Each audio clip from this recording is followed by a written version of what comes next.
Hii ni kweli kabisa. Alikiba na Diamond ni miongoni mwa wasanii ambao natamani siku kuwaona wakiperform kwenye jukwaa moja la Kizimkazi Festival. You know what? Hata kama hawajawahi kufanya collab hata moja, wanaweza wakachapa hata lile la AI ambalo tunalisikia kwenye mitandao ya kijamii linaitwa Hadithi. Mbona ni goma kali? Tumelipitisha na tuna bang nalo vipi? Tunalikubali big time. Sitabadi statafuta kwingine, kama mapenzi upofu basi msinino, kama kupenda ni dhambi ni basi karudi zangu kombora naombe razi wangu inahisi kama mimi niliposaji, nilipenda kwa mtoto wa kijiji na mimi nadhani hukuniamini kwa yangu imani. Nimetulia kwa kipenzi changu cha thamani, mapenzi moto sinitonsalae.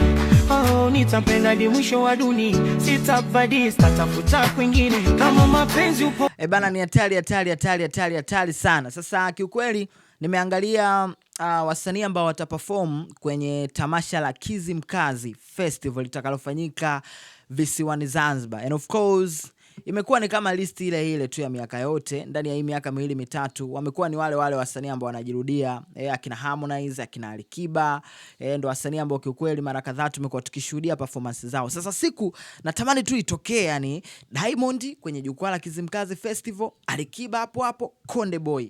Unahisi nini kitatokea? Itakuwa bora sasa. Harmonize na Diamond wana ngoma wana ngoma tayari kwa ngalo lile, one of the biggest hit, unaona. Lakini pia Alikiba na Diamond hawana ngoma. Wao si hawataki kuachia ngoma, basi waende wachape hata lile Hadithi, si tuta vibe tena likichapwa lile. Simesikia hapo verse ya Mfalme kwenye AI.